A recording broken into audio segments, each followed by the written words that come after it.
Oi, queridos e queridas, tudo bem? Tudo em ordem? Meus amores, então, na aula de hoje, a gente vai falar sobre as bandeiras e a interiorização da colônia. Vocês lembram que na aula passada a gente falou sobre as invasões estrangeiras? Enfocamos as invasões dos franceses e dos holandeses e vimos como, no contexto de invasão dos holandeses em Recife, era um período de União Ibérica, né? Ou seja, o rei da Espanha tornou-se rei de Portugal e, portanto, de todas as suas possessões. Segurem esse dado da União Ibérica, ela vai ser importante para a gente entender essa interiorização da colônia. Mas eu também falei com vocês em alguma aula que, até esse período que a gente vai estudar, a colonização se dava na região litorânea. Beleza? Vamos entender, então, como é que o Brasil se torna esse país de dimensões continentais. Como é que se deu esse processo de interiorização da colônia, portanto. Beleza, gente? Então, vamos lá. Bom, gente, Portugal estava enfrentando alguns problemas econômicos.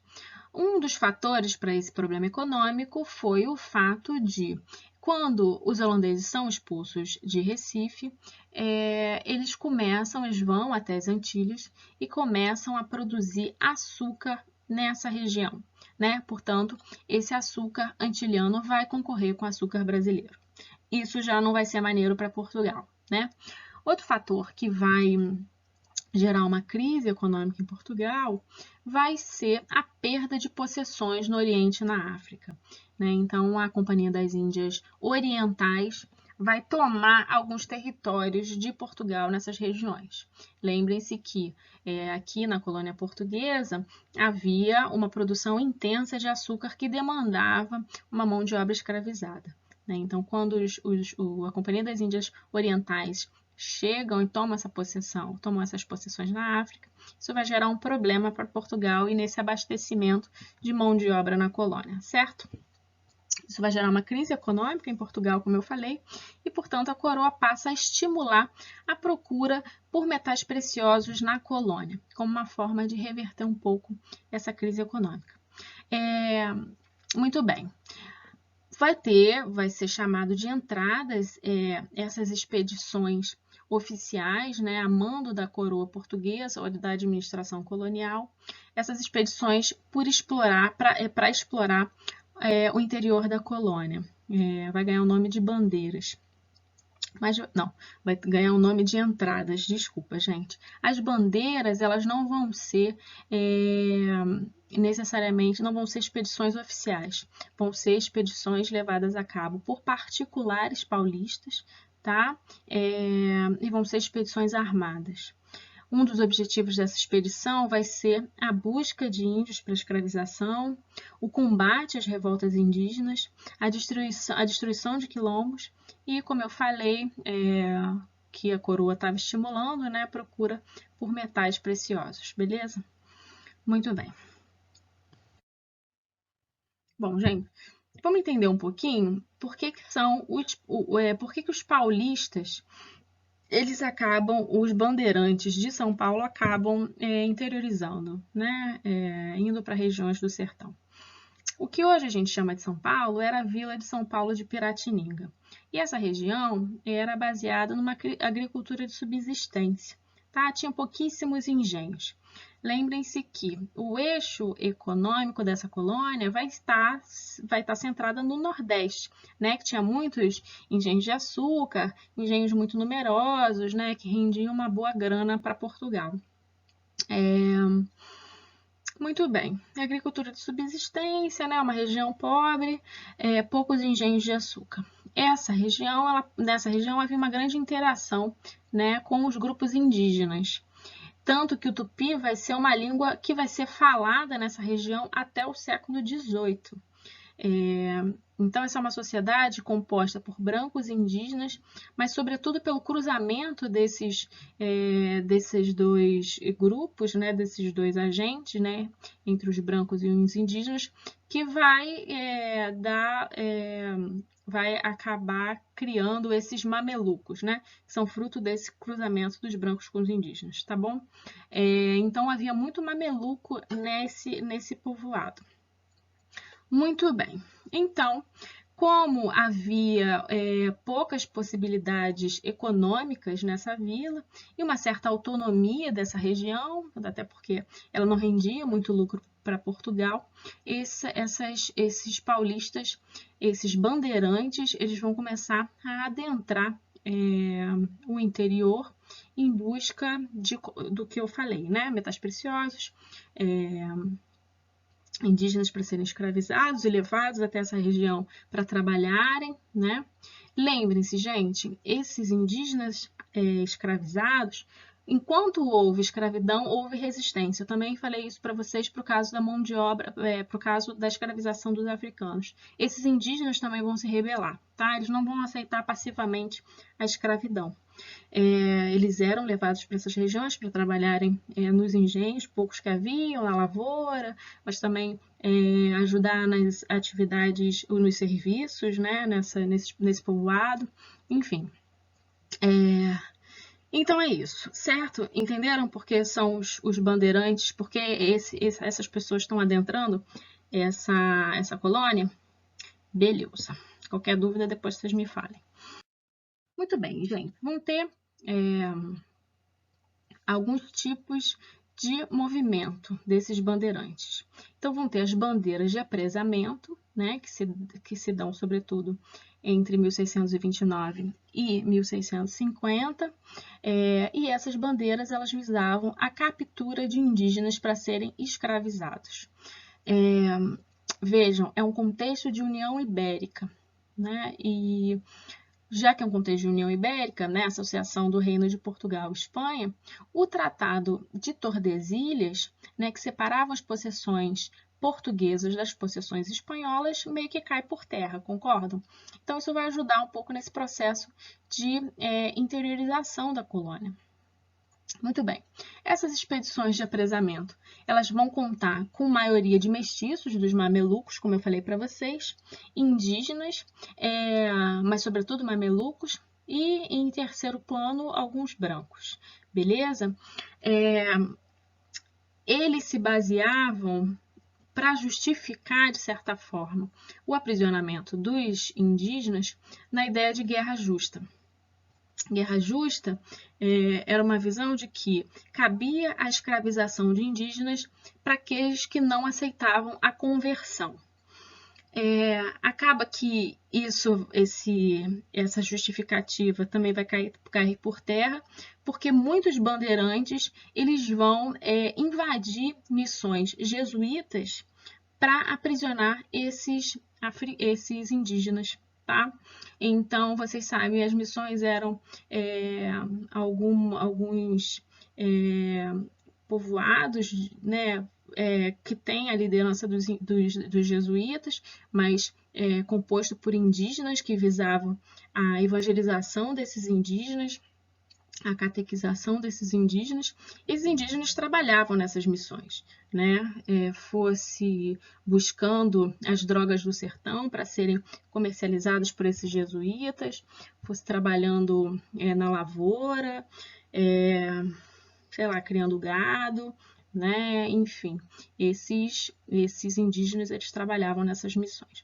Então, os bandeirantes eles vão invadir essas missões, eles vão aprisionar, escravizar e matar muitos indígenas, tá bom? Nesse processo, isso vai render um bafafá com os jesuítas, porque os jesuítas eles tinham uma visão de que os indígenas não podiam ser escravizados, né? Uma visão de que eles tinham alma, toda uma discussão lá, mas eles não entravam muito no assunto da escravização dos africanos, mas os indígenas eles achavam que não cabia a escravização, certo?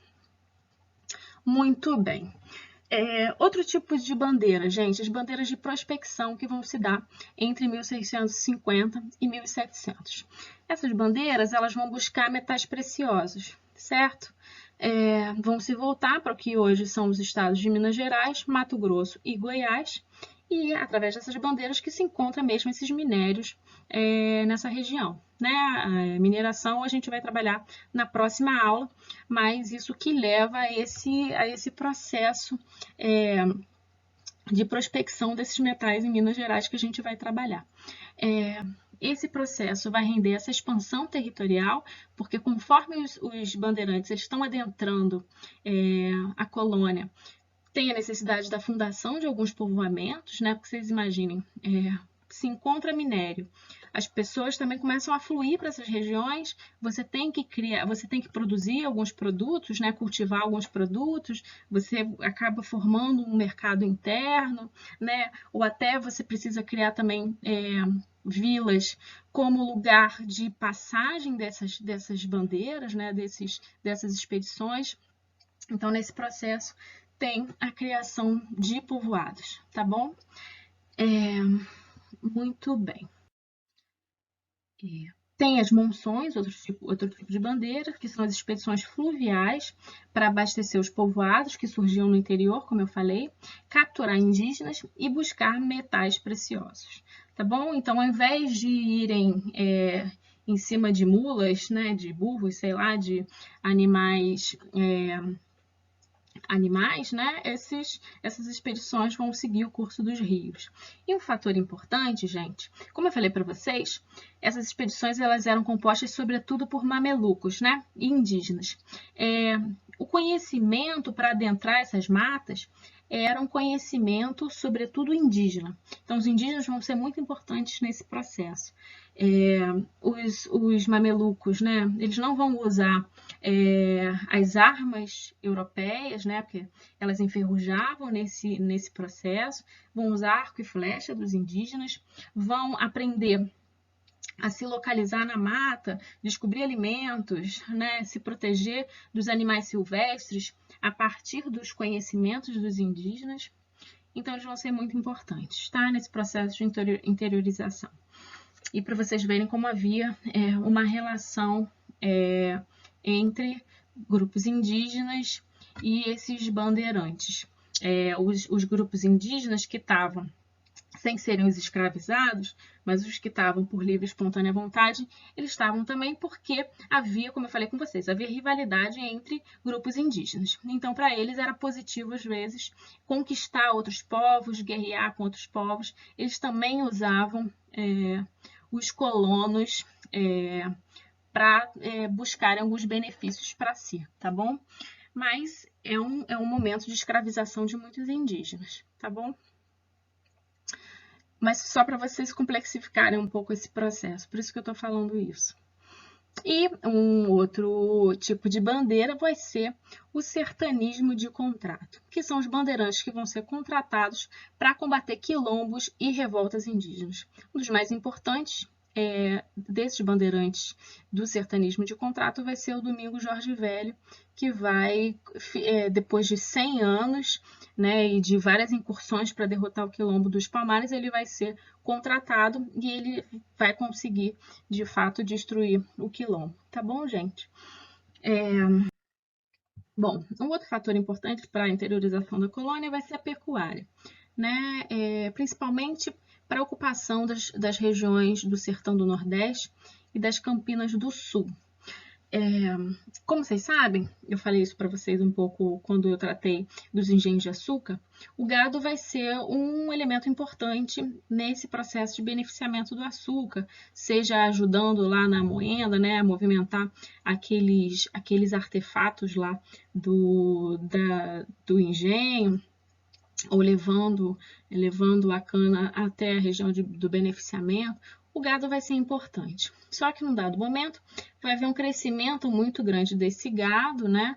E os senhores de engenho, eles vão passar a criar esses animais em áreas vizinhas. E esse gado, ele vai adentrar o interior. Muito bem. Esse é um fator. Aí vai ter também o gado no sul, né? Quando os bandeirantes eles invadem algumas missões jesuíticas no sul, o gado dessas missões, né? Muitas possuíam cabeças de gado. Esse gado vai se espalhar pela região, né? E vai atrair esse rebanho, de certa forma, moradores de São Paulo, do Desterro, né? Que é o atual Florianópolis, e de Laguna, Santa Catarina. E, portanto, a partir disso, eles vão iniciar a ocupação das Campinas do Sul. Beleza? Quando termina a União Ibérica, Os bandeirantes, eles estão, e os colonos portugueses, portanto, eles vão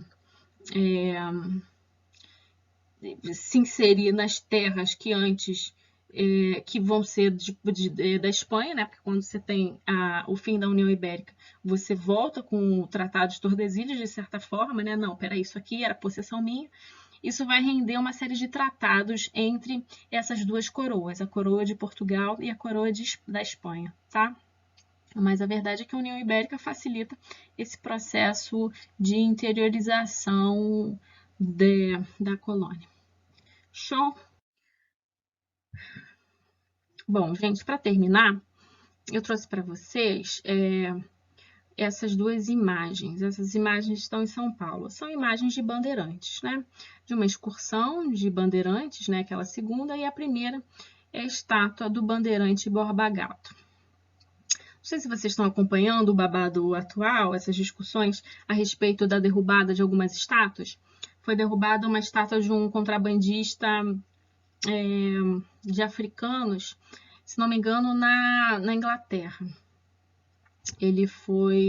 Essa estátua foi quebrada, foi jogada no mar, no lago que tinha lá.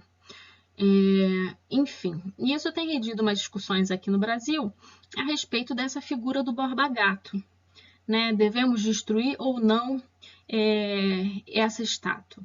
Porque essa estátua está relacionada a uma pessoa, a um grupo social que escravizou muitos indígenas, estuprou muitos indígenas. Então, devemos homenagear essa figura. Ela deve estar em um lugar público, né? Simbolizando uma memória que num espaço público, né, uma memória que devia ser uma memória de todos, num espaço público, vale a pena render essa homenagem? Então, essas discussões estão muito em aberto e estão sendo debatidas na atualidade. Isso serve para a gente pensar, porque o que acontece? Essas estátuas, elas são da década de 1950, né? E foram os paulistas, eles vão explorar muito a figura do bandeirante como essa figura que vai alçar São Paulo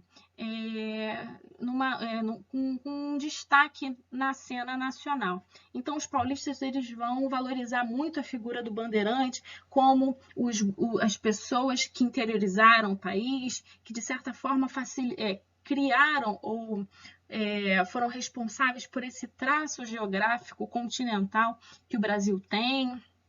Então, São Paulo vai valorizar muito essa figura de maneira a valorizar a si própria na cena nacional. Então, isso diz muito sobre o momento que essas estátuas foram criadas, o seu contexto. A gente tem que pensar nisso. Só que hoje, a gente tem que ver que no espaço público, que tipo de narrativas são essas, né? Quem são essas pessoas, né, que estão sendo homenageadas, e pensar que, de certa forma, ela fere a sensibilidade de muitos grupos sociais que antes estavam silenciados na construção dessa história. Então, se a gente olha para um traficante de escravizados, se eu sou um descendente desses escravizados, quando eu olho essa figura sendo homenageada em praça pública, eu me sinto ferida, né? Eu me sinto atingida.